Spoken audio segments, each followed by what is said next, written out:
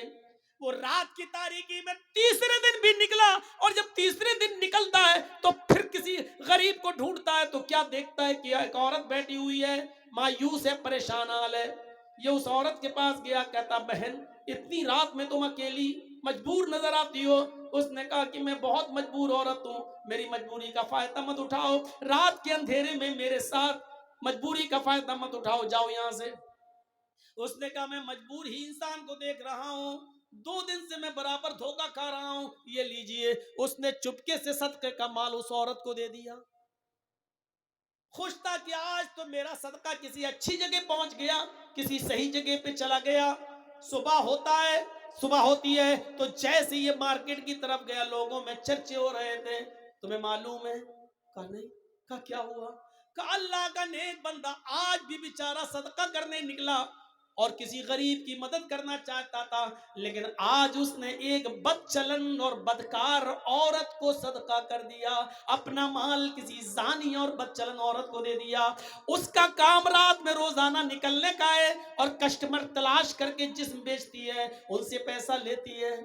اس نے کہا اللہ مجھے ثواب نہیں ملے تو گناہ بھی مت دینا, اس لیے کہ میری نیت تو اچھی تھی غریب کی مدد کرنے کی, لیکن میں 3 دن دھوکا کھا گیا اور اب میرے پاس زکوٰۃ کا صدقے کا سارا مال بھی ختم ہو گیا. اگر تو مجھے ثواب نہ دے تو گناہ بھی مت دینا, کیونکہ میں نے جان بوجھ کر کسی امیر کی, چور کی اور بدکار عورت کی مدد نہیں کی. جب رات میں یہ سویا تو خواب دیکھتا ہے کہ کوئی کہہ رہا, بخاری کی حدیث, رات میں خواب دیکھتا کوئی کہہ رہا ہے تو مایوس مت ہو, نادم مت ہو, اللہ نے تیرے صدقے کو قبول کر لیا. ہو سکتا ہے کہ جس چور نے چور کو تو نے صدقہ کیا, ہو سکتا ہے کہ وہ چور تیرے صدقے کا مال پا کر اپنی چوری سے توبہ کر لے. ہو سکتا ہے جس امیر آدمی کو تو نے صدقہ دیا وہ توبہ کر لے اور اس پیسے کو غریب اور مسکینوں میں خرچ کر دے.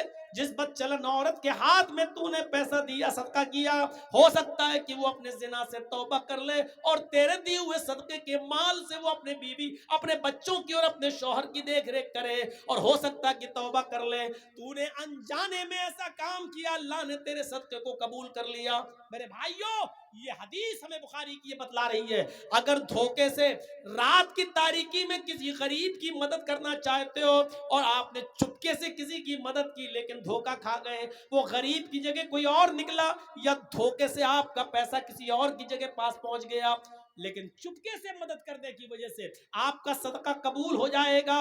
بھلے ہی آپ نے غلط جگہ دیا ہے جان بوجھ کر نہیں, دھوکے سے, تو اللہ رب العالمین آپ کے صدقے کو تو قبول کر لے گا, آپ کو گناہ نہیں پڑے گا, آپ کا صدقہ تو قبول ہو جائے گا, لیکن اس آدمی کو حساب و کتاب دینا پڑے گا جو ضرورت مند نہیں تھا پھر بھی لے لیا, تو آپ کا صدقہ قبول ہو جائے گا. تو ایسے صدقہ کیجئے کہ کسی غریب کو جب آپ دو داہنے ہاتھ سے دو تو بائیں ہاتھ کو بھی اس کی خبر نہیں ہونی چاہیے.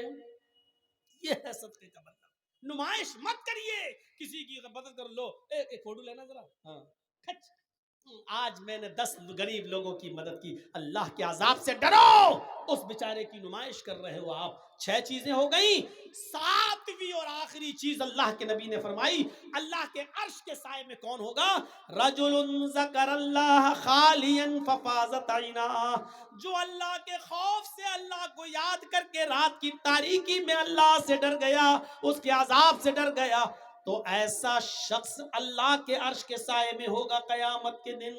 قیامت کے دن حضرت عمر فاروق رضی اللہ تعالیٰ عنہ رات کے اندھیرے میں روزانہ غریب عورت, ایک بوڑھی عورت اور ایک اندھی اور نابینا عورت کی خدمت کیا کرتے تھے, اور اس کے بعد میں جب خدمت کر کے دربار خلافت میں آتے تھے تو یہ ہاتھ اٹھا کر دعا کرتے تھے تہجد کے بعد, اور روتے ہوئے یہ دعا کرتے تھے کہ ربنا اصرف عنا عذاب جہنم ان عذابها کان غراما, اے اللہ جہنم کا عذاب ہم سے ہٹا لے, اس لیے کہ جہنم کا عذاب برداشت کرنے کی ہمیں چھمتا نہیں ہے, جہنم کا عذاب برداشت کرنے کی ہم میں سکت نہیں ہے. وہ روتے تھے, اللہ کو یاد کر کے وہ روتے تھے اور اپنے آنکھوں سے آنسو بہاتے تھے. آنسو بہانے کا سب سے اچھا وقت رات کا وقت ہے, اور تنہائی میں روئیے. دن میں اگر روتے ہیں تو دکھاوا بھی ہو سکتا ہے, ان کے سامنے روئیں گے تو آدمی کہے گا ہاں بہت رونے والا ہے, دیکھیے کتنا رو رہا ہے. رات کی تاریکی میں اور اکیلے میں روئیے اور اپنے رب کو بنائیے اور دعا مانگیے, ربنا اصرف عنا عذاب جہنم ان عذابها کان غراما. الہ العالمین تو جہنم کے عذاب سے ہم کو نجات عطا فرما, اے اللہ جہنم کے عذاب سے ہم کو بچا لے. ان عذابها کان غراما, کہ تیرا عذاب بہت ہی زیادہ سخت اور چپٹنے والا ہے. یہ دعا مانگتے رہو اور آنکھوں سے آنسو بہاتے رہو. اللہ کے نبی صلی اللہ علیہ وسلم نے ذکر و اذکار کی بڑی فضیلت فرمائی ہے. اور یاد رکھیے اٹھتے بیٹھتے چلتے پھرتے دعائیں پڑھتے رہا کرو. کم سے کم یہ دعا بھی, یہی دعا پڑھتے رہو, رب اغفر لی رب اغفر لی, اے اللہ مجھے بخش دے, اے اللہ مجھے بخش دے. یہ دعا پڑھتے رہو. اللہم انی ظلمت نفسی ظلما کثیرا ولا یغفر الذنوب الا انت فاغفر لی مغفرۃ من عندک وارحمنی انک انت الغفور الرحیم. یہ دعا اللہ کے نبی نے ابو بکر صدیق کو سکھلائی تھی. ابو بکر نے کہا تھا اللہ کے نبی ایسی دعا بتاؤ جس دعا کو پڑھ کر میں اپنے گناہوں کی معافی مانگتا رہوں. اللہ کو یاد کرو تنہائی میں اور آنکھوں سے جس کے آنسو بہ گئے, ایسا شخص بھی قیامت کے دن عرش کے سائے میں ہوگا. تو پھر سے ایک بار گن لیجئے, عدل و انصاف کرنے والا ایک, وہ نوجوان جو اپنے رب کی عبادت میں لگا ہوا ہے, دو, تیسرا وہ آدمی جس کا دل مسجد کی طرف لٹکا ہوا ہے اور ہمیشہ نماز کے بارے میں سوچ رہا ہے, چوتھا وہ شخص جو کسی سے محبت کرتا ہے تو اللہ کے لیے اور دشمنی کرتا ہے کسی سے تو اللہ کے لیے, اور پانچواں وہ شخص جس کو کسی خوبصورت اور شریف خاندان کی لڑکی نے غلط کام کے لیے بلایا اور اس نے کہہ دیا میں اللہ سے ڈرتا ہوں, میں تیرے قریب نہیں جاؤں گا. تو یہ شخص بھی اللہ کے عرش کے سائے میں 5. اور چھٹا شخص وہ جس نے چپکے سے خاموشی کے ساتھ صدقہ و خیرات کیا, کسی کو کانو کان اس کی خبر نہیں, یہ بھی اللہ کے عرش کے سائے میں ہوگا. اور 7واں وہ آدمی جس نے اللہ کو تنہائی میں یاد کیا اور اس کی آنکھوں سے آنسو آ گئے, تو قیامت کے دن یہ بھی اللہ کے عرش کے سائے میں ہوگا. یہ 7 خوبیاں اپنے اندر پیدا کیجئے اور اللہ کے عرش کا سایہ پائیے. یاد رکھیے جنت اور جہنم کا فیصلہ تو بعد میں ہوگا, پہلے ہمیں قیامت کے دن اس سورج کی جاسوس تپش سے بچنا ہے اور اس کی گرمی سے بچنا ہے. 50,000 سال کا دن ہوگا اور سورج کی گرمی ہمارے سروں پر ہوگی, ہم پسینے میں ڈوب رہے ہوں گے. ایسے موقع پر جس کو اللہ کے عرش کا سایہ نہیں ملے گا اس کے لیے وہ دن بہت خطرناک دن ہوگا, اور جو اللہ کے عرش کا سایہ پا جائے گا وہ مطمئن ہوگا, چین و سکون کے ساتھ ہوگا. میرے بھائیوں, یہ پونے 2 گھنٹے کا خطاب میں نے آپ کے سامنے تقریباً کیا ہے. اب میں رخصت ہوتے ہوئے آپ سے دعا کرتا ہوں اللہ تعالیٰ سے کہ بار الہ یہ 7 خوبیاں تو ہمارے اندر پیدا فرما دے, یہ 7 خوبیاں ہمیں ہمارے اندر پیدا فرما اور قیامت کے دن ہمیں عرش کا سایہ نصیب فرما دے. آپ لوگ اپنے اپنے موبائل ہٹا لیجیے. اور کسی کا خطاب ہے تو پھر کیا کہہ رہے تھے, چندے کی بات کہنا. تو میرے بھائیوں آپ سے گزارش ہے, مسجد کا ہے مدرسے کا, یہ مدرسہ ہے اور اس وقت مدرسوں پہ کیسی کیسی گاج گر رہی ہے. میرے بھائیوں اتر پردیش سے ہمیں اور آپ کو سیکھنا چاہیے, اور جہاں جہاں بی جے پی کی گورنمنٹ ہے وہاں سے سیکھنا چاہیے. آپ خوش نصیب ہیں کہ آپ کو مدرسے چلنے آپ کے ہاں چل رہے ہیں اور کوئی رکاوٹیں نہیں آ رہی ہیں. ان مدرسوں کا بڑھ چڑھ کر حصہ لیجئے. آپ سے میری التماس ہے, گزارش ہے کہ اس ادارے کا جو چندہ ہونا چاہیے وہ ہو نہیں پایا, اور سال میں ایک 7 یظلہم اللہ فی ظلہ یوم لا ظل الا ظلہ الامام العادل. قیامت کے دن جو 7 قسم کے لوگ اللہ کے عرش کے سائے میں ہوں گے ان میں ہم نہیں ہوں گے, کیونکہ ہم نے اپنی اولاد کے ساتھ عدل و انصاف کا معاملہ نہیں نبھایا. اگر آپ حاکم وقت ہیں تب تو اور زیادہ ذمہ داری بڑھ جاتی ہے کہ اپنی رعایا کے ساتھ اور عوام کے ساتھ اور پبلک کے ساتھ عدل کریں,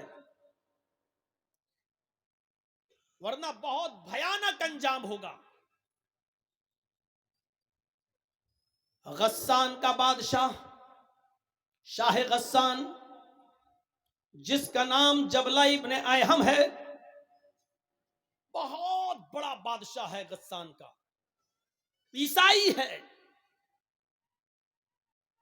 اسلام سے متاثر ہو گیا, اسلام کی تعلیمات سے متاثر ہو گیا, پربھاوت ہو گیا, اور سوچنے لگا کہ اب میں اسلام قبول کر لوں تو بہتر ہے, کیونکہ اسلام دن پہ دن بڑھتا جا رہا ہے, اسلام کے اندر خوبیاں ہی خوبیاں نظر آ رہی ہیں.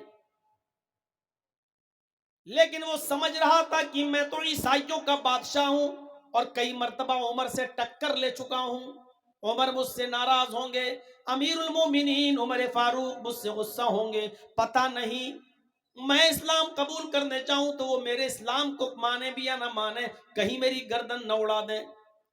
اس لیے شاہ غسان اپنا ایک قاصد، اپنا ایک دودھ، اپنا ایک ایلچی لیٹر لکھ کر، خط لکھ کر امیر المومنین کے پاس بھیجتا ہے.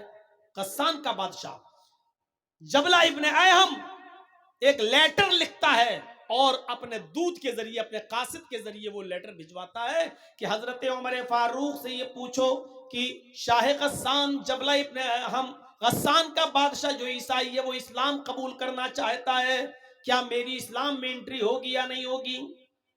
اس نے ایک قاصد کو بھیجا کہ اب پتہ چل جائے گا میرے قاصد کے ساتھ عمر کیا سلوک کرتے ہیں، میرے بھیجے ہوئے دودھ کے ساتھ عمر کیا سلوک کرتے ہیں.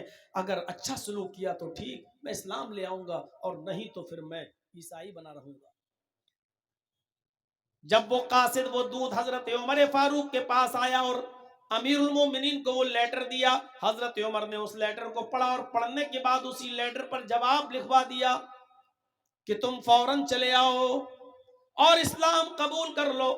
اسلام قبول کرنے کے بعد تمہارے اوپر کوئی نقصان نہیں ہے، تم سے کوئی انتقام نہیں لیا جائے گا، تم سے کوئی بدلہ نہیں لیا جائے گا.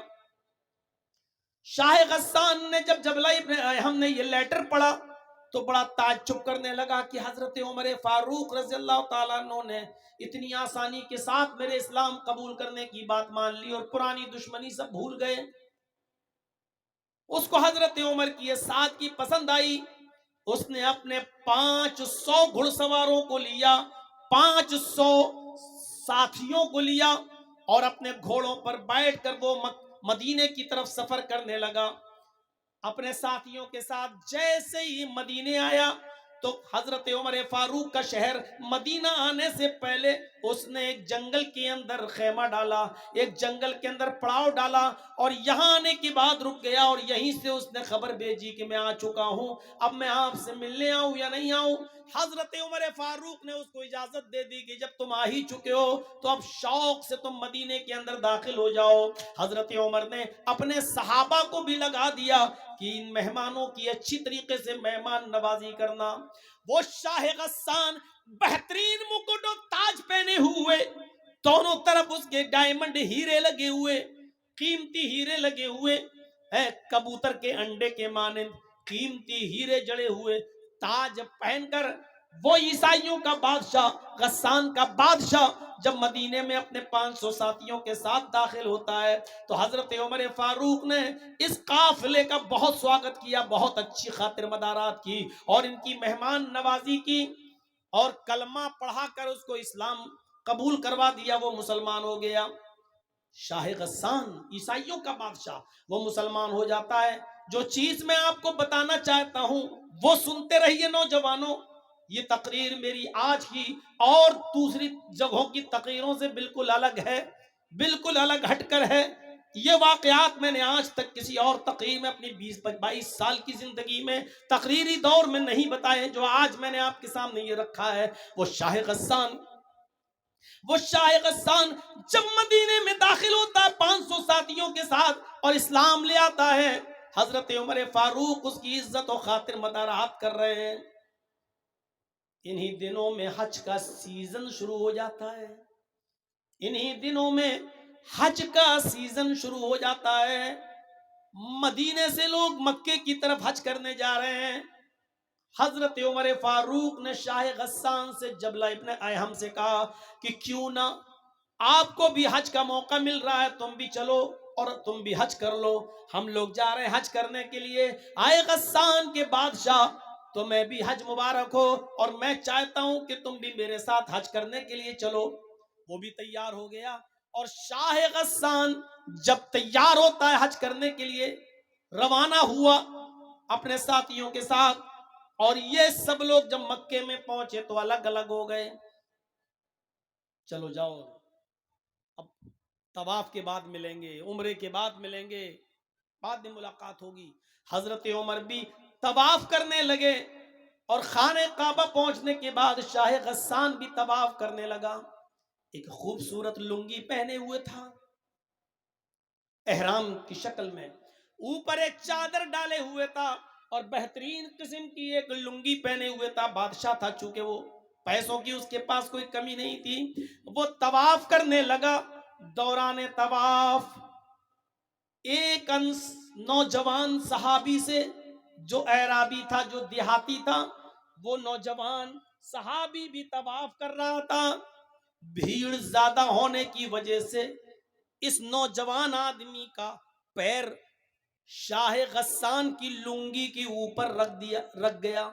ایسے وہ طواف ہو رہا تھا تو ایسے وہ پیر سے لنگی دب گئی، شاہ غسان کی لنگی دب گئی. شاہ غسان جب آگے بڑھا تو اس کی لنگی کھل گئی. شاہ غسان کی لنگی کھل گئی.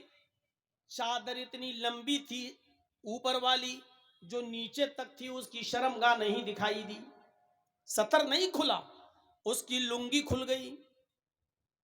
اس نے جلدی سے، نوجوان نے، اس مسلمان صحابی نے جلدی سے اس کی لنگی اٹھا کر اس کو دی کہ بھائی غلطی سے، دھوکے سے میرا پیر تمہاری چادر پر، تمہاری لنگی پر رکھ گیا. شاہ غسان نے دیکھا ایک غریب آدمی جس کے احرام میں پیوند لگے ہوئے ہیں، جس کے کپڑے میں جوڑ لگے ہوئے ہیں، اس کمینے نے، اس کمبخت نے میری لنگی کو اپنے پیر سے دبا دیا. شاہ غسان پیچھے مڑا اور اس نے ایک زوردار تھپڑ اس مسلمان نوجوان کو، اس صحابی کو مار دیا. دیکھو اس لڑکے کو روکو تو لال لائٹ مار رہا ہے. یہی ماں باپ نے سکھایا ہے. اتنے اتنے سے بچے ہیں، ان کو یہ بھی نہیں معلوم لائٹ کہاں ماری جاتی ہے.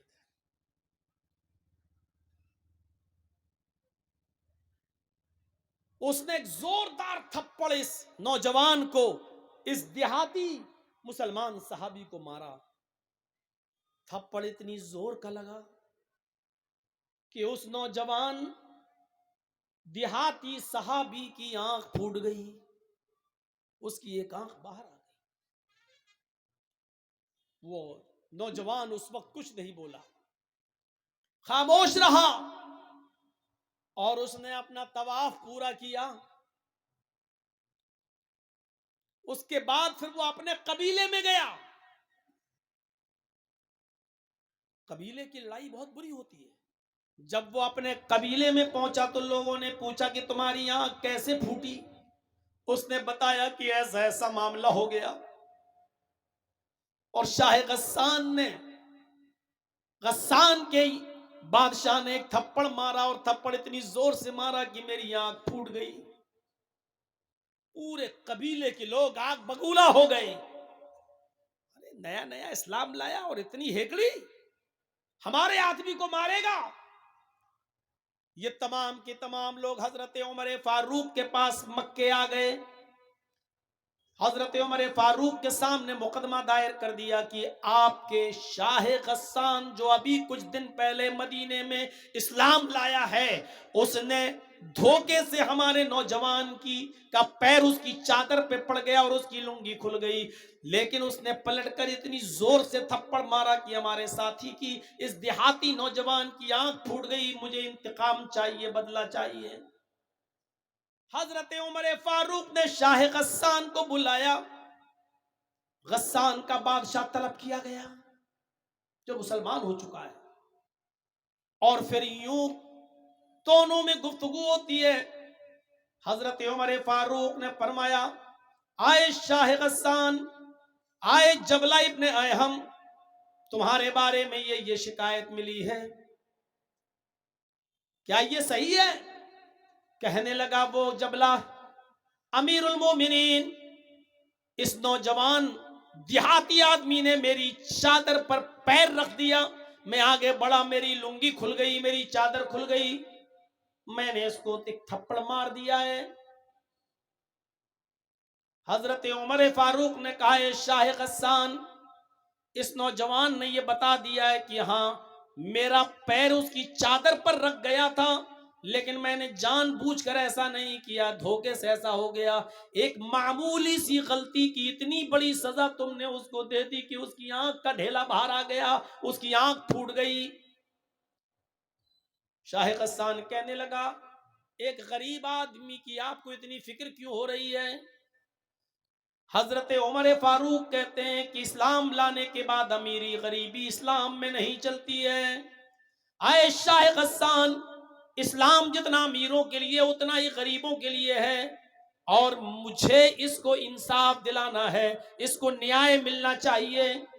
شاہ غسان نے کہا ٹھیک ہے، تو پھر بتائیے کہ مجھے کیا کرنا ہوگا، بتائیے میں کیا کروں، انصاف کا تقاضا کیا ہے، کیا کروں؟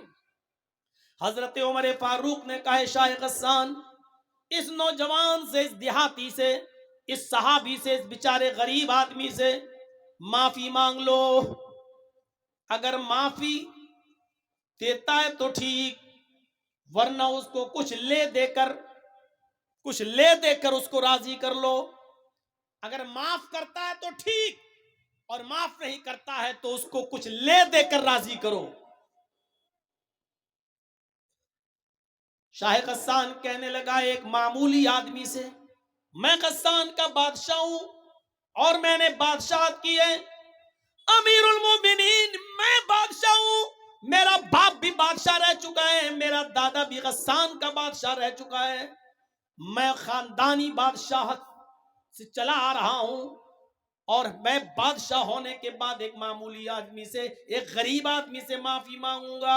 یہ بالکل نہیں ہو سکتا ہے، میں کسی بھی قیمت پر معافی مانگنے کے لیے تیار نہیں ہوں، میں ایک معمولی آدمی سے معافی مانگوں گا؟ حضرت عمر فاروق نے کہا تو پھر انتقام کے لیے تیار ہو جاؤ۔ اس نے کہا کیسا انتقام؟ کہا آنکھ کے بدلے آنکھ، تمہاری بھی آنکھ پھوڑی جائے گی۔ غور کرو یہ کس سے کہہ رہے ہیں حضرت عمر فاروق، جو ابھی چند دن پہلے اسلام لایا ہے، بادشاہ 500 لوگوں کے ساتھ اسلام لایا ہے، غسان کا بادشاہ ہے۔ کہا میری آنکھ پھوڑی جائے گی؟ کہا ہاں۔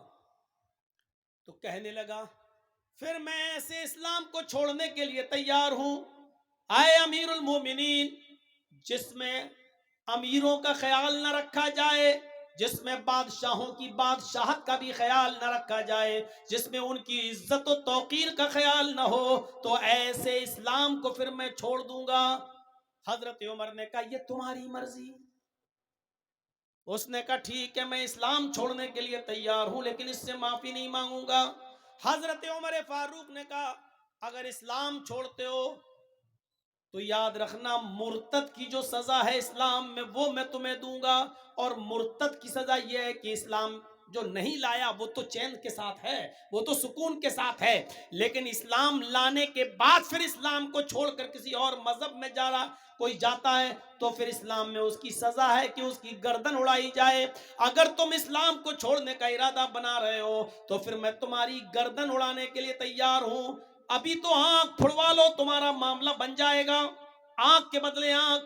اور اگر اسلام کو چھوڑنے کی دھمکی دی تو مرتد کی سزا یہ ہے اسلام میں کہ اس کی گردن اڑا دی جائے، میں تمہاری گردن اڑا دوں گا۔ وہ چاروں طرف سے پھنس گیا شاہ غسان، معافی مانگ رہا ہے تو چھوٹا ہو رہا ہے، آنکھ پھڑوا نہیں سکتا، مرتد ہو جائے تو قتل۔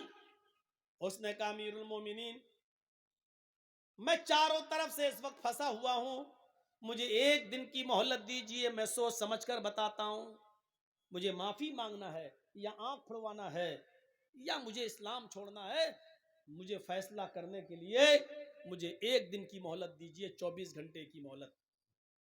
حضرت عمر فاروق نے کہا ٹھیک ہے، میں تمہیں ایک دن کی مہلت دیتا ہوں، سوچ سمجھ کر بتاؤ، معافی مانگ لو گے، وہ اگر معاف کر دے گا تو ٹھیک، اور مجھے امید ہے کہ انشاءاللہ وہ معاف کر دے گا، لیکن یہ اس کا معاملہ ہے، وہ کرے یا نہ کرے، لے دے کے معاملہ بنا لو، جتنے میں وہ تیار ہو جائے، اس پہ بھی نہیں بنتا ہے تو پھر آنکھ پھڑواؤ، کوئی ایک فیصلہ، جاؤ میں تمہیں ایک دن کی مہلت دیتا ہوں۔ وہ اپنے بستی میں گیا جہاں رکا ہوا تھا 500 آدمیوں کے ساتھ، اور ان لوگوں سے کہتا ہے کہ ایسا ایسا معاملہ ہے، اس اسلام میں ہماری کوئی عزت نہیں ہے، توقیر نہیں ہے، ہم کو غریبوں کے ساتھ لا کے بٹھا دیا گیا اور کہا کہ اس کو بدلہ دو، لہٰذا رات کی تنہائی آنے دو، جب ساری دنیا بے ہوشی میں سو رہی ہوگی اس وقت ہم 500 آدمی یہاں سے فرار ہو جائیں گے، لہٰذا جیسی رات کی تاریکی ہوئی، رات کا اندھیرا آیا اور سب لوگ خواب غفلت میں بے ہوش ہو کے جب سونے لگے تو شاہ غسان جبلہ ابن احم اپنے 500 ساتھیوں کے ساتھ رات کے اندھیرے کا فائدہ اٹھا کر بھاگ گیا اور وہ غسان پہنچ گیا۔ میرے پیارے ساتھیوں، حضرت عمر فاروق نے اس کی کوئی پرواہ نہیں کی۔ 500 لوگ چلے گئے جائیں، لیکن انصاف کا مرڈر نہیں ہونا چاہیے، عدل باقی رہنا چاہیے۔ اسلام کی تعلیم یہی ہے کہ انصاف قائم رہے، ایک غریب آدمی کو، ایک غریب نوجوان کو بھی انصاف ملنا چاہیے۔ حضرت عمر فاروق نے کہا نوجوان وہ گیا 500 آدمیوں کو بھی لے گیا، کوئی پرواہ نہیں، اللہ کا شکر ہے کہ میں نے عدل کو بچایا، میں نے نیائے کو بچایا، میں نے انصاف کو بچایا۔ میرے بھائیوں، ایسا عدل کرنے والا امیر المومنین حضرت عمر فاروق جیسا شخص قیامت کے دن عرش کے سائے میں ہوگا۔ ایسے ہی لوگوں کے بارے میں اللہ کے نبی نے فرمایا کہ 7 قسم کے لوگ قیامت کے دن اللہ کے عرش کے سائے میں ہوں گے، اس دن اللہ کے عرش کے سائے کے علاوہ کوئی دوسرا سایہ نہیں ہوگا۔ الامام العادل، پہلا شخص عدل و انصاف کرنے والا، حکمراں، حاکم وقت، امیر، جو گھر کا بھی ذمہ دار ہو۔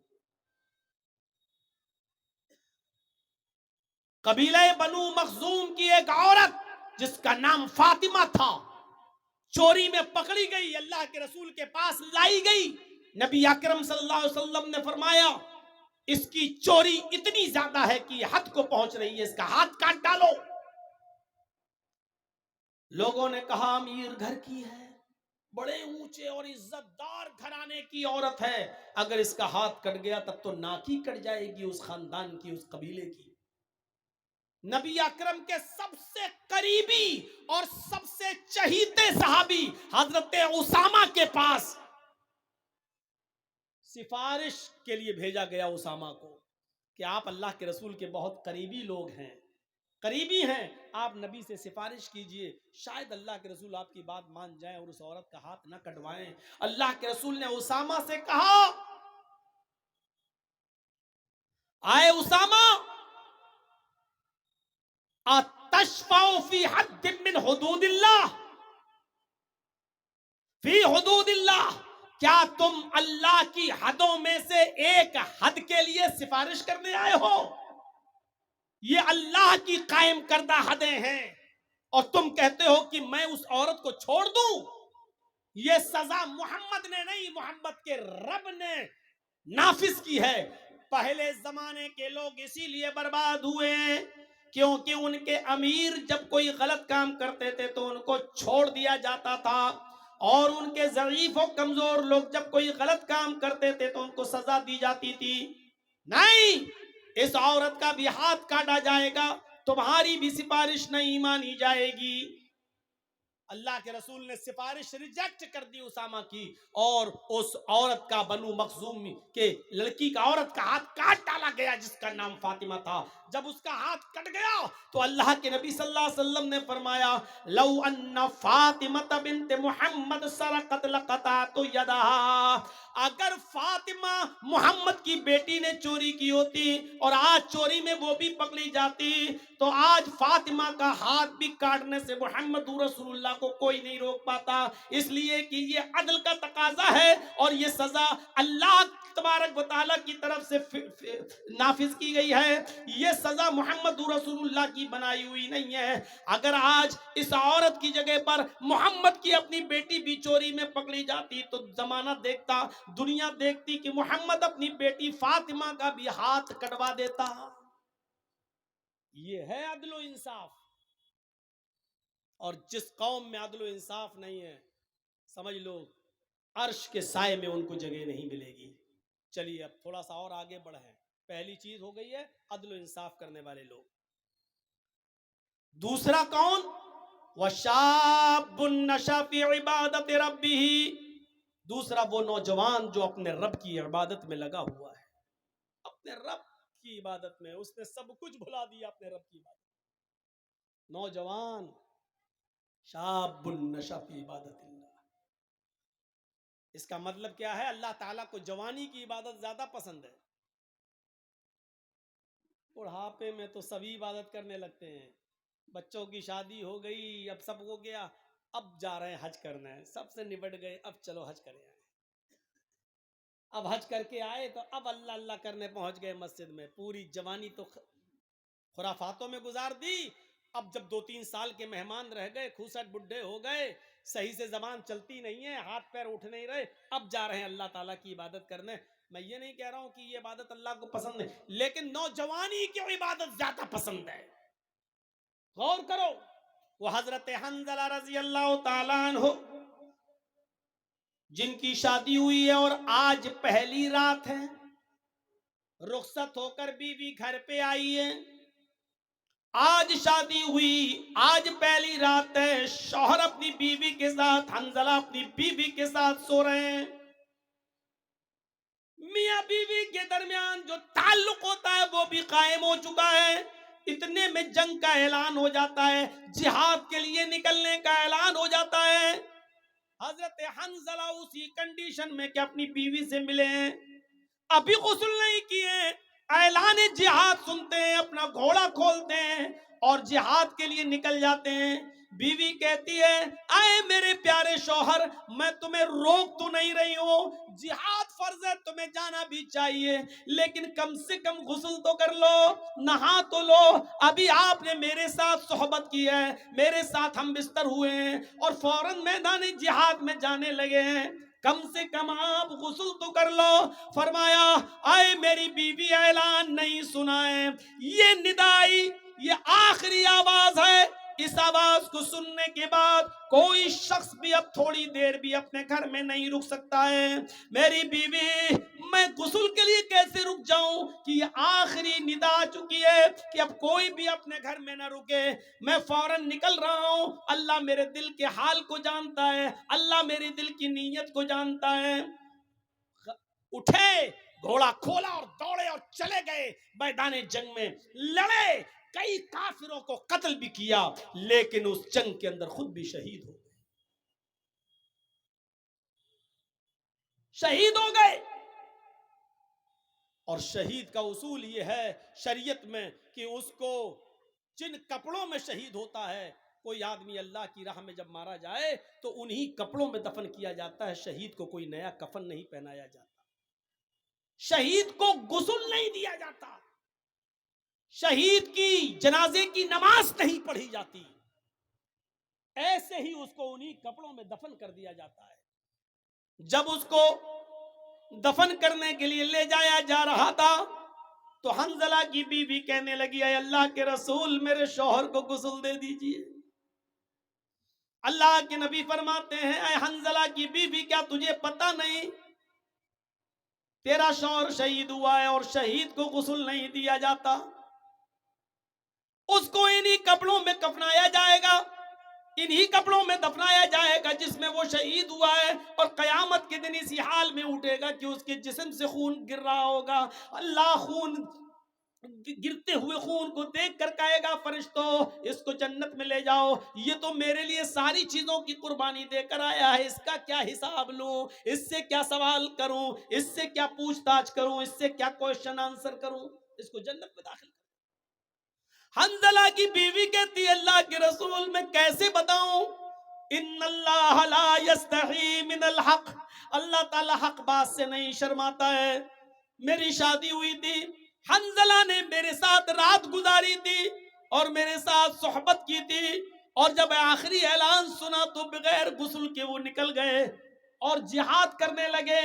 میں اس غسل کی بات کر رہی ہوں جو غسل بیوی سے ملنے کے بعد کیا جاتا ہے، حنظلہ کو وہ غسل دے دیجئے، کیونکہ حنظلہ بغیر غسل کے نکل گئے تھے اور وہ شہید کر دیے گئے۔ تھوڑی دیر توقف کیا، اللہ کے نبی جناب محمد رسول اللہ تھوڑی دیر رکے رہے اور تھوڑی دیر کے بعد فرمایا، ساتھیو، اس جنازے کو اٹھاؤ اور قبرستان میں لے جا کر ان کو دفن کرو، میں بھی چل رہا ہوں۔ حنظلہ کی بیوی پھر بولی، اے اللہ کے نبی، اتنی دیر رکنے کے بعد بھی آپ نے غسل نہیں دیا۔ فرمایا، اے حنظلہ کی بیوی، اپنے گھر جا، تیرے شوہر کو محمد رسول اللہ کے غسل کی ضرورت نہیں ہے. آسمان سے 70,000 فرشتے زمین پر اترے اور ان فرشتوں نے تیرے شوہر کو غسل دے دیا. تیرا شوہر غسیل الملائکہ ہے, فرشتوں نے تیرے شوہر کو غسل دے دیا ہے. تیرے شوہر کو ہمارے غسل کی ضرورت نہیں ہے, تیرا شوہر فرشتوں کے ذریعے غسل دیا ہوا ہے. اور پھر حنظلہ کو دفن کر دیا گیا. میرے بھائیوں, یہ نوجوانی کی عبادت تھی. اپنی پیاری بیوی کو چھوڑ دیا, پہلی شادی, پہلی رات, 24 گھنٹے بھی اپنی بیوی کے ساتھ نہیں رہ پایا, اور اعلان سنا, نکل گیا, جہاد کیا اور قتل ہو گیا, شہید ہو گیا. ایسا نوجوان اللہ کے عرش کے سائے میں. وَشَابٌ نَشَأَ فِي عِبَادَةِ رَبِّهِ, وہ عقبہ ابن نافع جس نے اسلام کا پرچم لہراتے لہراتے, دائیں اسلام بائیں اسلام پیچھے اسلام سامنے سمندر, اللہ میں دائیں دیکھتا ہوں تو تیرے نبی کا جھنڈا لہرا رہا ہے, بائیں جہاں جاتا ہوں تیرے نبی کا پرچم لہرا رہا ہے, پیچھے مڑ کے دیکھتا ہوں اور جہاں جہاں تک میں گیا ہوں تیرے نبی کا جھنڈا لہر چکا ہے, سامنے سمندر ہے, اب میں کیا کروں؟ یعنی اب دنیا میں کوئی چپا باقی نہیں رہا جہاں تک ہم گئے, اسلام اسلام, اب سامنے سمندر ہے. اے اللہ, یہ ہمارے ساتھ 1500 نوجوان ہیں جو گھوڑے پہ بیٹھے ہوئے ہیں, یہ سب اسلام کا جھنڈا لہرانا چاہتے ہیں. میں نے دائیں بائیں اور پیچھے تو اسلام لہرا دیا ہے, تیرے نبی کا جھنڈا پھہرا دیا ہے, لیکن آگے سمندر ہے. اے اللہ, اب میں کیا کروں؟ اس نے سمندر کے پاس اپنی تلواروں کو گاڑا, سمندر کے پانی سے وضو بنایا اور وہیں پر نماز پڑھ دی. نماز ادا کرنے کے بعد کہنے لگا وہ نوجوان عقبہ ابن نافع, اے اللہ, اگر میں اس سمندر کے بارے میں جان جاؤں کہ اس سمندر کو پار کرنے کے بعد بھی تیری کوئی مخلوق رہتی ہے, اس سمندر کو کراس کرنے کے بعد کوئی تیری بستی آباد ہے جہاں تیرے بندے رہتے ہیں, تو اے اللہ اگر مجھے اس بات کا علم ہو جائے تو قسم ہے تیرے عزت و جلال کی, میں اپنے گھوڑوں کو سمندروں میں ڈال دوں گا اور سمندر سے تیرتے تیرتے اس بستی تک پہنچنے کی کوشش کروں گا, اور اس وقت تک چین کے ساتھ نہیں سوؤں گا جب تک کہ اس بستی میں بھی تیرے نبی جناب محمد رسول اللہ کا پرچم نہ لہرا دوں. عقبہ ابن نافع کے اندر یہ کون سا جذبہ تھا؟ عبادت کا جذبہ. یہ کون سی عبادت تھی, یہ کون سی ریاضت تھی؟ میرے بھائیوں, ایسے ہی عبادت کرنے والے اور ہر وقت نماز کی طرف, ہر وقت عبادت کی طرف, اللہ کی عبادت کی طرف جن کا دماغ لگا ہوا ہے اور جو عبادت میں لگے ہوئے ہیں, یہ لوگ اللہ کے عرش کے سائے میں ہوں گے. یہ اللہ کے عرش کے سائے میں. ہم اور آپ سردیوں کے دنوں میں, دسمبر کی اور جنوری کی سردی میں, جو اپنے اوپر سے کمبل نہ ہٹا سکے, جو لحاف کی قربانی نہ دے سکے, جو اپنی نیند کی قربانی نہ دے سکے اور تصور کیا بیٹھا ہوا ہے کہ ہم اللہ کے عرش کے سائے میں ہوں گے, ہمیں جنت ملے گی. میرے بھائیو, جنت اتنی سستی اور اتنی آسان بھی نہیں ہے. دو چیزیں, عدل و انصاف کرنے والا اور دوسرا وہ نوجوان جو اللہ اپنے رب کی عبادت میں لگا ہوا ہے. اب تیسری چیز پہ آئیے, وَرَجُلٌ ذَكَرَ اللَّهَ خَالِيًا فَفَاضَتْ عَيْنَاهُ وَرَجُلٌ قَلْبُهُ مُعَلَّقٌ فِي الْمَسَاجِدِ.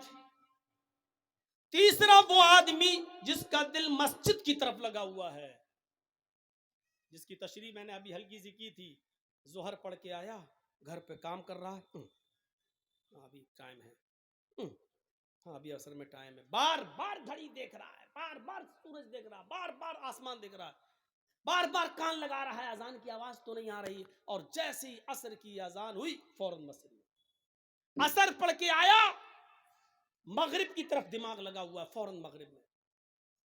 مغرب پڑھ کے آیا, گھر پہ کچھ کھانا وانا کھایا, بار بار اس کا دماغ, اس کا دل مسجد کی طرف لگا ہے, کب عشاء ہو, کب عشاء ہو, کب عشاء ہو. اور جیسے عشاء کا وقت ہوا فوراً مسجد میں. عشاء کے بعد سو رہا ہے گھر میں, بار بار بیچ میں رات میں آنکھ کھلتی ہے, بار بار گھڑی دیکھ رہا ہے, بار بار باہر نکل کے دیکھتا کہیں فجر کا وقت تو نہیں ہو گیا ہے. اور جیسے ہی فجر کی اذان کا وقت ہوا فوراً مسجد میں. قلبہ معلق فی المساجد, جس کا دل لٹکا ہوا ہے مسجد. حضرت مصعب رضی اللہ تعالیٰ عنہ عامر ابن عبداللہ ابن زبیر کا واقعہ نقل کرتے ہیں. حضرت مصعب ابن عمیر حضرت عامر ابن عبداللہ ابن زبیر کا واقعہ نقل کرتے ہوئے کہتے ہیں کہ وہ سخت بیمار آخری سانسیں لے رہے ہیں, کافی کمزوری اور جسم میں ان کی نقاہت ہے, کمزوری ہے, اور اتنے میں ان کے کانوں میں اذان کی آواز جاتی ہے. اور نوٹ کیجئے گا یہ مغرب کی اذان ہے, مغرب کی اذان کی آواز ان کے کانوں میں جاتی ہے. اللہ اکبر اللہ اکبر, اذان کی آواز سنتے ہی عامر ابن عبداللہ ابن زبیر کہتے ہیں اپنے گھر والوں سے مجھے اٹھاؤ اور مسجد کی طرف لے کر چلو. بچوں نے کہا رے آپ کی حالت دیکھیے کیا ہے, آپ نہیں جا سکتے, آپ لیٹے رہیے, ایسے ہی لیٹ کے نماز پڑھ لیجئے. عامر ابن عبداللہ ابن زبیر کا جو جواب تھا وہ سنیے.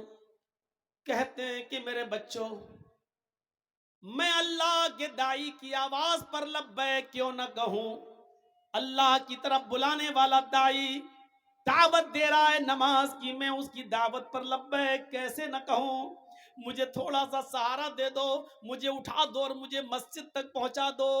بیمار ہیں, آخری وقت ہے, ابھی آپ کو پتا چل جائے گا ان کا آخری وقت بھی ہے, کس کنڈیشن میں ہے وہ.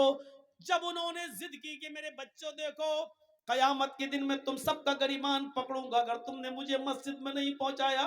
یہ آواز کی اذان کی آواز میرے کانوں میں پڑ گئی, اب اللہ کے داعی کی آواز پر لبیک کہنا ضروری ہے, مجھے مسجد میں جانا ہے.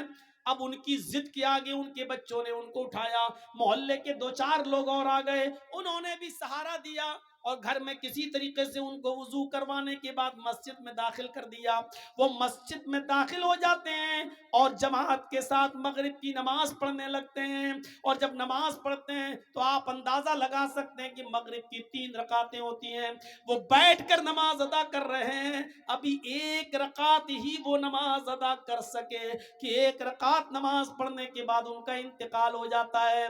وہ اسی مسجد کے اندر 1 رکعت نماز پڑھنے کے بعد انتقال کر جاتے ہیں. اب آپ اندازہ لگا سکتے ہیں کہ وہ کتنے بیمار رہے ہوں گے. اتنی بڑی بیماری کے باوجود وہ یہ کہہ رہے ہیں کہ اذان کی آواز جب میرے کانوں میں پہنچ گئی ہے تو پھر میں اللہ کے داعی اور اللہ کی طرف بلانے والے آدمی کی دعوت پر میں لبیک کیسے نہ کہوں, اس کی آواز پر میں لبیک کیوں نہ کہوں؟ لہذا مجھے وہاں تک پہنچاؤ. اور پہنچایا گیا اور 1 رکعت پڑھی اور انتقال کر گئے. ان کا دل مسجد کی طرف لگا ہوا تھا. رجل قلبه معلق فی المساجد, یہ ہے اذان ہو رہی ہے لیکن مجھے مسجد میں پہنچاؤ, اذان ہو رہی ہے مسجد میں پہنچاؤ. یہاں اذان ہوتی ہے ہم لوگ چائے پیتے ہیں, یہاں اذان ہو رہی ہے ہم لوگ بازاروں میں سبزیاں خرید رہے ہیں, یہاں اذان ہو رہی ہے ہم لوگ اپنے کاروبار میں لگے ہوئے ہیں, یہاں اذان ہو رہی ہے ہم اپنے بینک میں نوکری کر رہے ہیں, یہاں اذان ہو رہی ہے ہم اپنے بزنس میں لگے ہوئے ہیں, یہاں اذان ہو رہی ہے ہم اپنے کھیتوں میں لگے ہوئے ہیں, اپنے کاروبار میں لگے ہوئے ہیں, اور تصور ہے کہ ہم جنت میں جائیں. ارے اللہ کے عرش کا سایہ نہیں ملے گا, جنت تو بہت دور کی بات, اللہ کے عرش کا سایہ بھی نہیں ملے گا. امام بغوی نے اپنی مشہور و مایہ ناز کتاب السیر کے اندر عبید اللہ القواریری کا ایک واقعہ نقل کیا ہے کہ وہ شام بصرہ کے رہنے والے تھے, بصرہ کے, ان کے گھر کوئی مہمان آ گئے. ویسے تو وہ 5 وقت کی نماز میں پہلی تکبیر میں مسجد میں رہتے تھے, لیکن آج ان کے گھر میں کوئی مہمان آ گیا. مہمان کی دیکھ ریکھ خاطر مدارات کی وجہ سے اس کو کھانا وانا کھلانے میں تھوڑی سی دیر ہو گئی, اتنی سی دیر ہو گئی کہ عشاء کی اذان کے بعد جماعت مسجد میں ہو گئی. وہ اپنے مہمان کو کھانا کھلانے کے بعد مسجد کی طرف گئے تو کیا دیکھتے ہیں کہ مسجد سے لوگ نماز پڑھ کے واپس آ رہے ہیں. پوچھا کہ کیا ہوا؟ کہ جماعت ہو گئی. وہ دوسرے محلے میں گئے کہ وہاں جا کر شاید نماز مل جائے, جماعت مل جائے, لیکن دوسرے محلے میں جاتے تو کیا دیکھتے ہیں کہ ادھر بھی جماعت ہو چکی ہے. انہوں نے بصرہ کی آس پاس کی جتنی مسجدیں تھی کوشش کر کے دیکھ لیا کہ کہیں جماعت مل جائے، کیونکہ جماعت کا ثواب اکیلے نماز پڑھنے سے 27 گنا زیادہ درجہ رکھتا ہے۔ اس ثواب کی امید میں وہ جاتے ہیں کہ نماز ادا کر لوں، جماعت مل جائے، لیکن ان کو بصرہ کی کسی مسجد میں عشاء کی جماعت نہیں ملی، تو پھر وہ اپنے گھر آ گئے اور اپنے گھر پر انہوں نے جائے نماز بچھائی، مصلی بچھایا اور عشاء کی نماز وہ پڑھنے لگے۔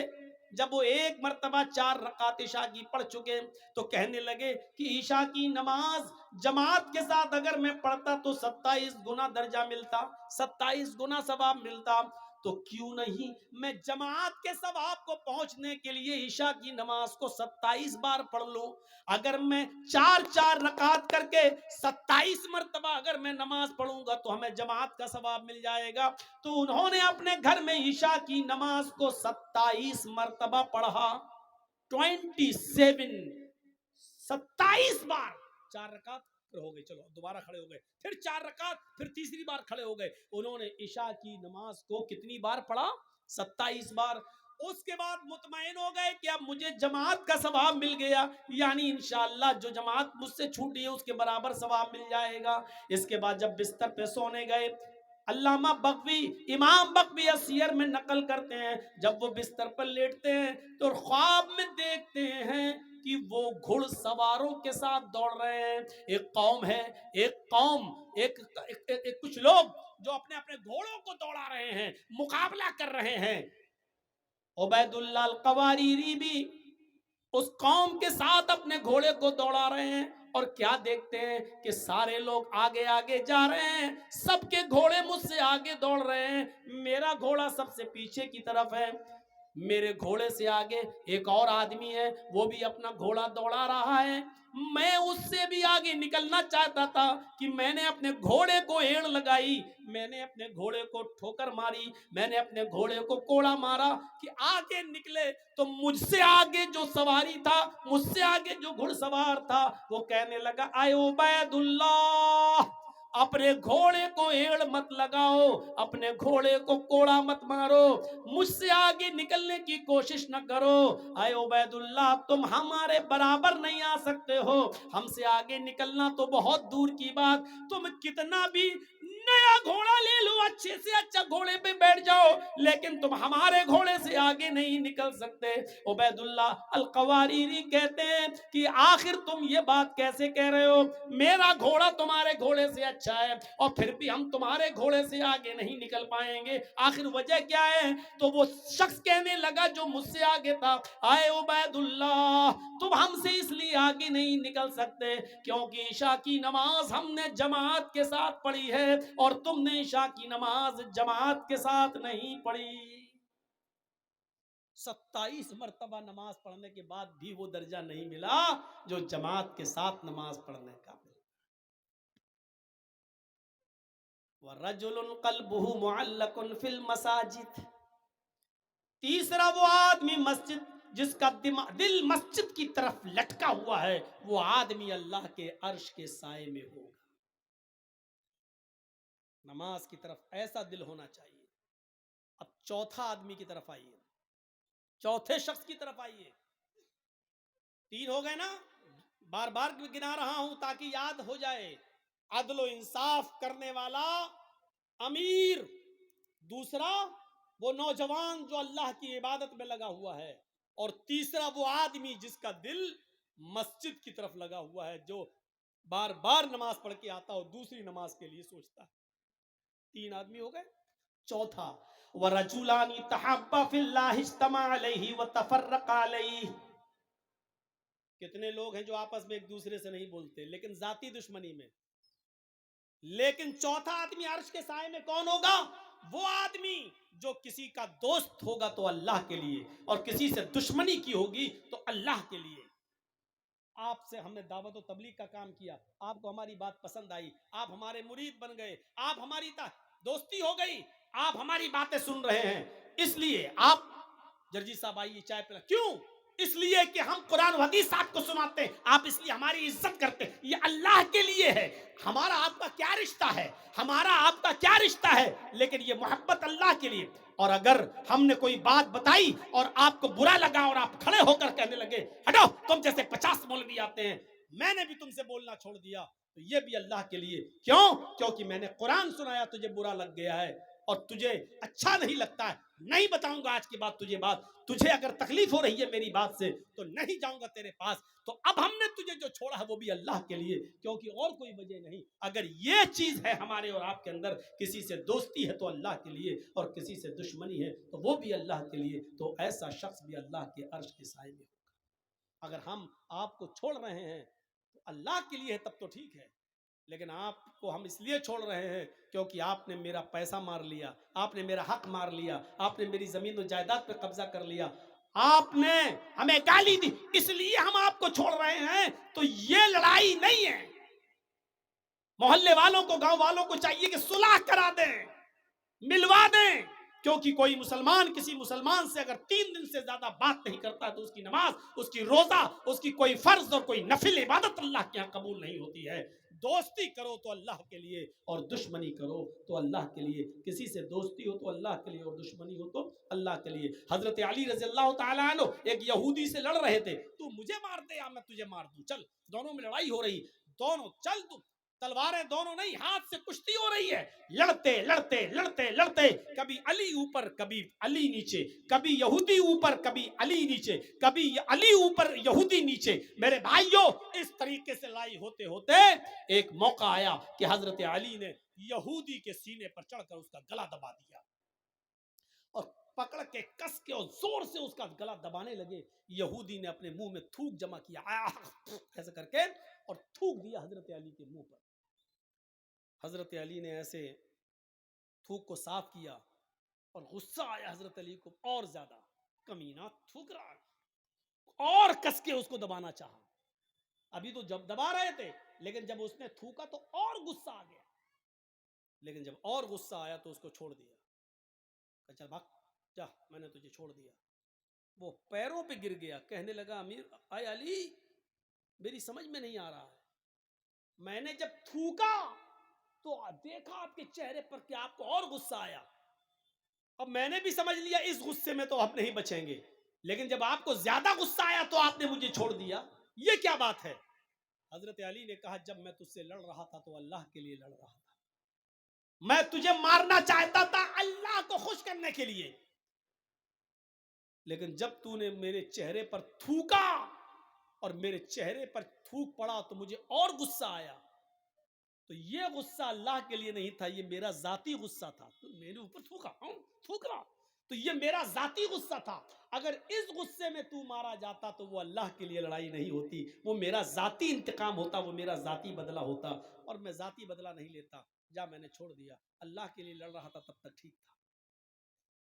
اللہ کے لیے لڑائی لڑ رہے تھے، جب اس میں ذاتی غصہ شامل ہوا تو چھوڑ دیا. تو ذاتی دشمنی نہیں ہونی چاہیے. ان 4 چیزوں کو نوٹ کریے، کیونکہ 5ویں چیز جو ہم بتانے جا رہے ہیں وہ آج ہمارے معاشرے اور سماج کا سب سے بڑا المیہ بنا ہوا ہے.